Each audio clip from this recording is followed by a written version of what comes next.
Bom, olha só. Vamos entrar aqui no debate direto aqui dessa live de hoje. O debate direto aqui é o seguinte: irá o Flamengo abandonar o Campeonato Brasileiro? Olha só o que eu fiz hoje aqui para vocês, tem uma surpresa para vocês, né? Vocês vão ver como eu sou chato. Qual é essa surpresa? Bom, essa surpresa aqui é um histórico que vem lá de 2003, é um raio-x da 15ª rodada do futebol brasileiro. Então vamos lá, olha só o que nós temos. Em 2013 não, 2003 animal. Em 2003, na 15ª rodada, o Cruzeiro tinha 31 pontos, o segundo colocado era o Santos com 30.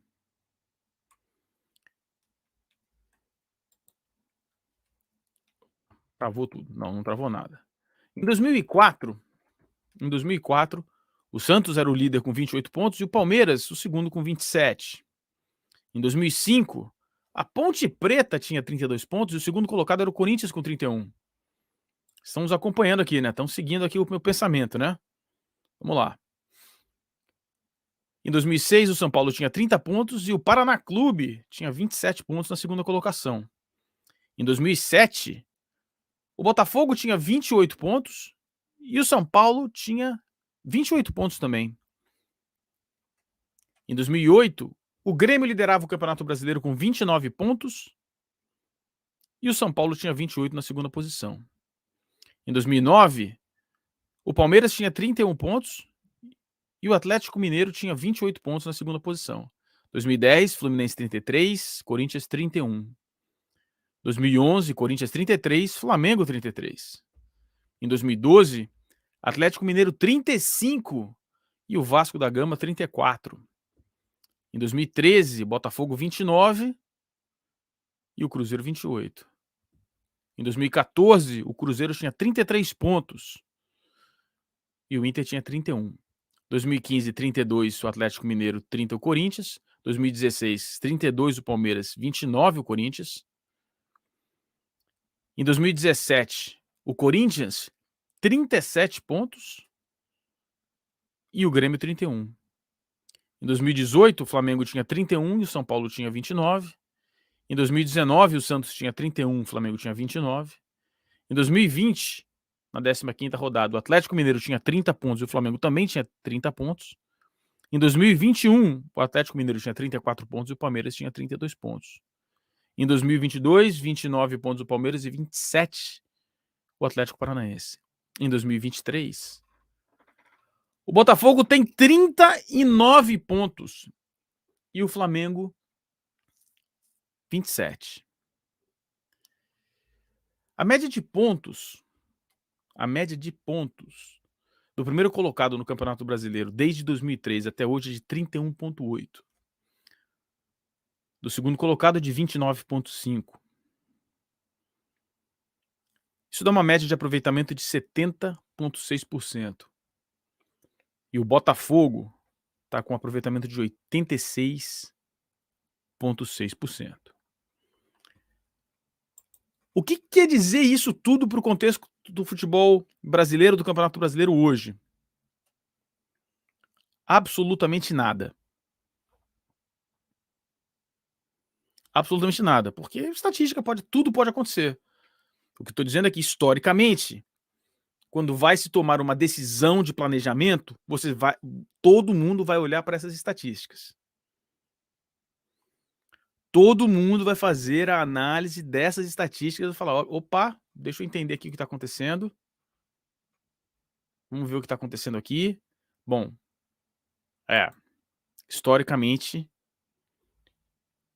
historicamente, nunca houve uma pontuação tão alta e uma diferença tão alta do primeiro para o segundo colocado, que pese a possibilidade de diminuir aí, o Grêmio pode diminuir, o Grêmio está com um jogo a menos, mas vai continuar ainda assim sendo a maior pontuação e a maior distância do primeiro para o segundo colocado na história dos pontos corridos. Lembrando que entre 2002 e 2004, 2003 e 2004, e 5, eu acho, se não me engano, não haviam 20 clubes, mas as 15 rodadas são as mesmas, né? Não muda muito. Se você acha que isso é tudo, tem mais coisa para vocês saberem.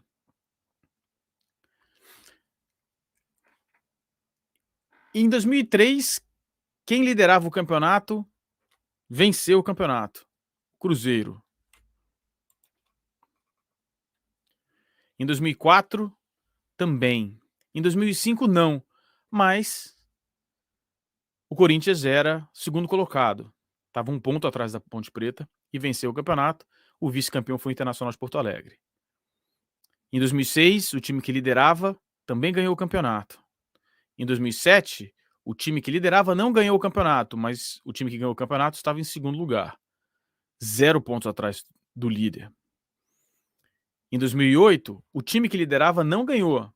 Quem ganhou foi o vice-líder, que estava 1 ponto atrás.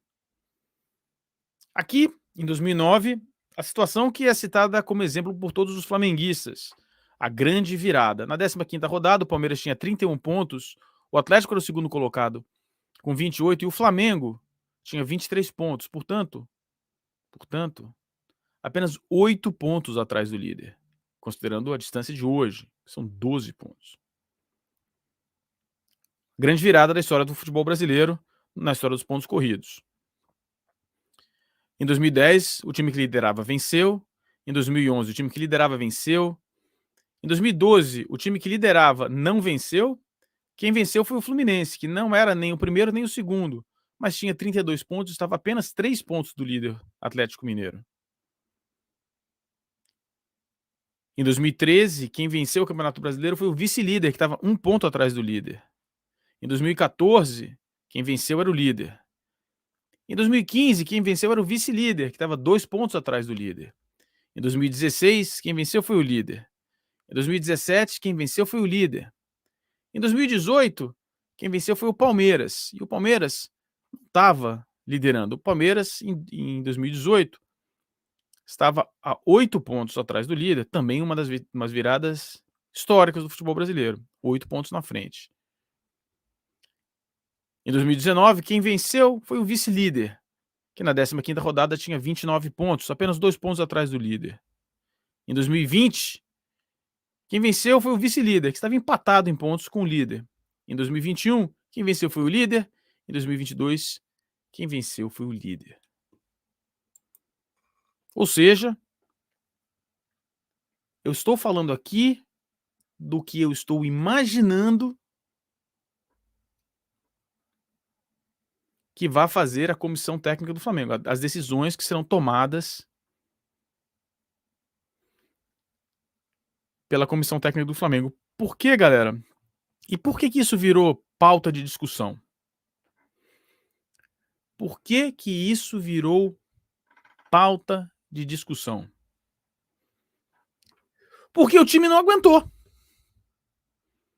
Porque faltou perna para o Flamengo. O Flamengo conseguiu exercitar um processo de marcação pesado por 20 minutos.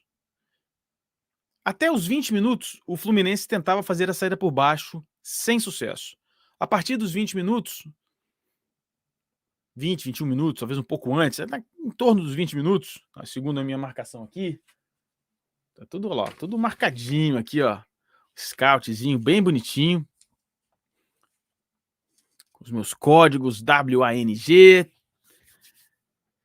A partir dos 19, 20 minutos, o Fluminense começou a alterar saídas por baixo e saídas com chutões, bolas para frente. Mas acontece que a partir do minuto 29 e 30, o Flamengo começa a afrouxar a marcação.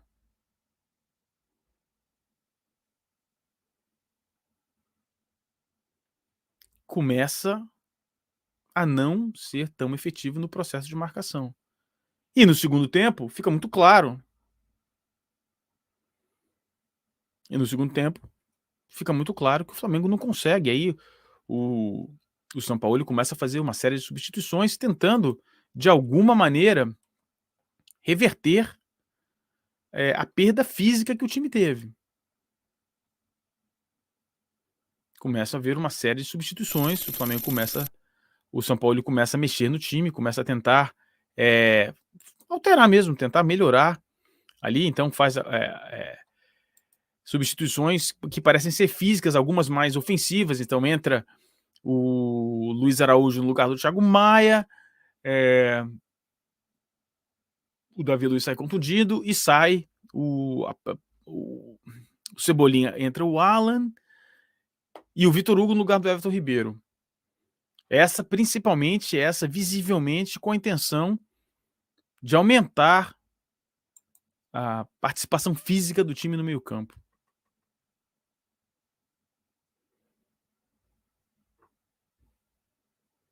Tá? Eu sempre disse isso e eu acho o seguinte: eu vou tentar explicar o meu pensamento e vocês discordem, concordem, etc.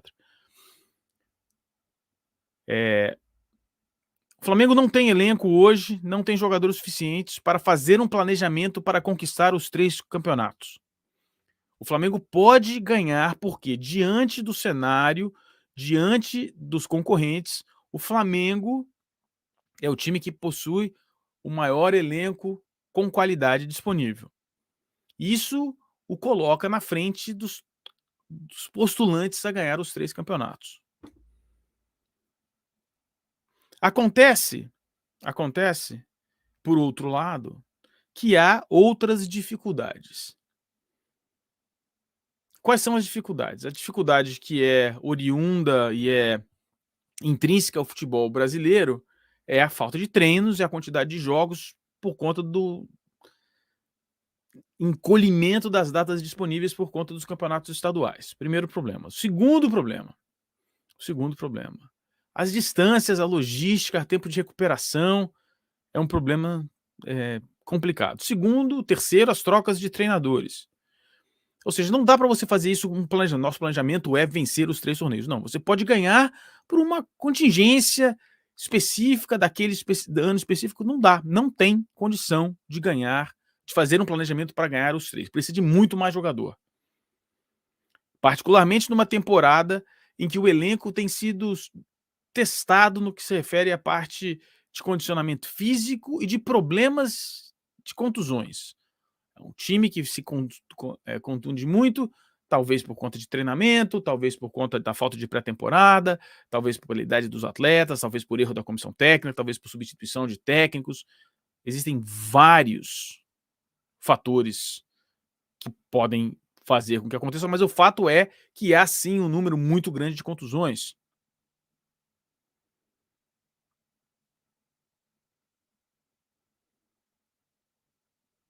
Então, não cabe. Isso não é planejamento. Conquistar os 3 torneios não é algo planejável, ou melhor, é planejável, mas não é executável com a quantidade de jogadores disponíveis. Não dá. Talvez, se mantiver o técnico, se fizer outras contratações, se tiver uma pré-temporada decente, talvez no ano que venha. No ano que venha, né? No ano que vem, imbecil. Deixa eu ler um pouco das mensagens e eu volto aqui, eu tenho mais coisa para mostrar para vocês. Mr. Icarion, Kika, para mim o maior problema é que a arbitragem brasileira é baseada em compensação e uma tentativa de deixar o jogo 0-0. Por exemplo, se eu cancelo um gol de um time, tenho que cancelar do outro, aí pênalti, bola na mão, enfim. A incompetência arbitrária no país não é só no futebol, infelizmente. Isso é o Bostil. O que mais aqui? Os nossos membros aqui primeiro. Alexandre Manhães. Está muito na pinta que o Flamengo vai fazer igual a 2021 e 2022, fazendo uma campanha só razoável no Brasileiro e ficar na zona de classificação para Libertadores. Aí vai apostar tudo nas Copas. Tá pintando isso mesmo. O Felipe Alves aqui, um abraço para você, meu parceiro. Minha mãe também tá por aqui. Obrigado, mãe, pela participação.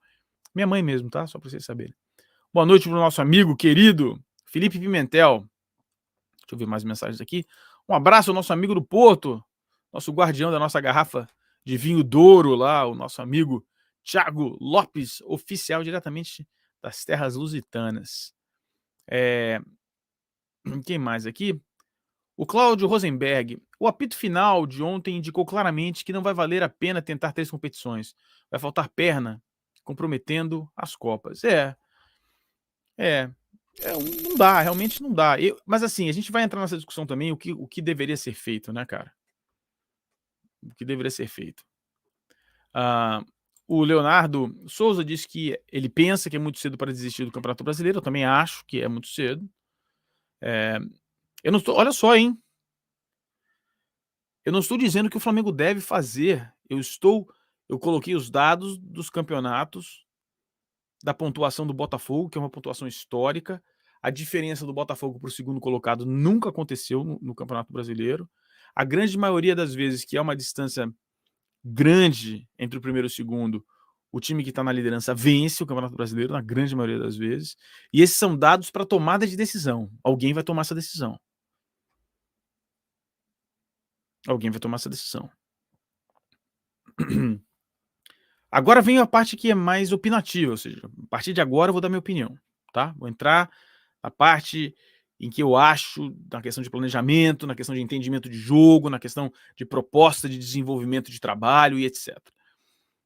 Bom, Copas, torneios de mata-mata e torneios com final única. A possibilidade do imponderável definir esse torneio é muito maior do que num campeonato de pontos corridos. Razão pela qual os times que têm maior poder aquisitivo, os times que conseguem fazer um planejamento de médio e longo prazo, os times que podem preterir de venda de jogadores para manutenção do elenco porque não tem problema de fluxo de caixa, esses times deveriam, em teoria, investir nos campeonatos de pontos corridos, já que a possibilidade do imponderável alterar o campeonato é muito menor do que um jogo único. Dito isso, há uma distorção histórica no futebol brasileiro. Histórica por quê? Porque está alterando as participações dos clubes nacionais no principal torneio nacional, que é o Campeonato Brasileiro, não é a Copa do Brasil, em favor da Copa do Brasil, que é a premiação absolutamente surreal que a CBF estabelece para o torneio da Copa do Brasil, porque caso contrário, se a premiação fosse 5 milhões de reais para o vencedor, os times não colocariam para jogar na Copa do Brasil os seus times principais. Mas hoje é fundamental. Clubes como o Atlético Mineiro, por exemplo, para citar um, que estabelece metas muito ambiciosas de conquista de título por conta da premiação para fechar as contas no final do mês, não pode simplesmente preterir da Copa do Brasil. Tem que disputar para chegar nas fases mais avançadas possível, porque aquele dinheiro é necessário para o dia a dia do clube.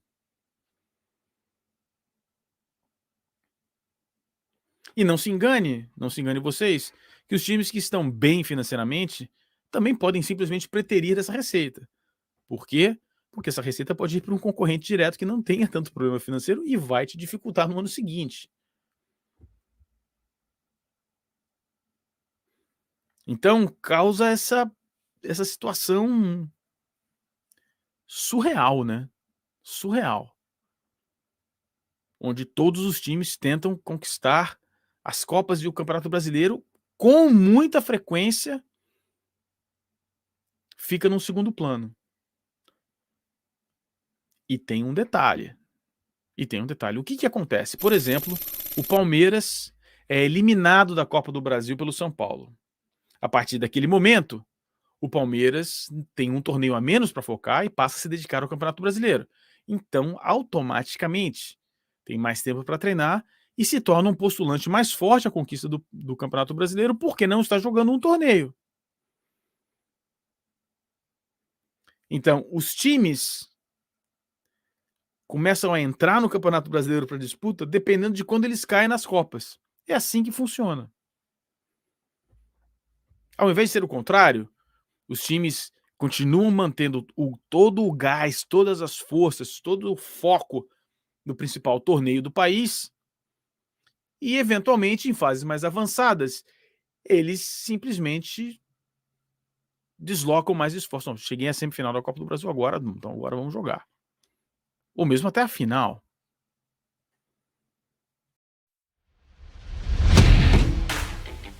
Seja parceiro do Mundo na Bola.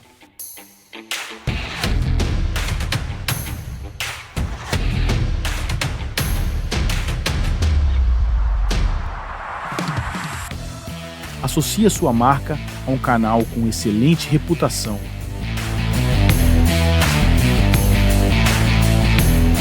O canal está crescendo e tem grande abrangência e influência no futebol brasileiro. Associe o seu produto a um canal que é reconhecido pela qualidade e pela excelência. Aqui no Mundo na Bola, o conteúdo, o debate e, sobretudo, a audiência são muito acima da média. Considere associar-se ao Mundo na Bola.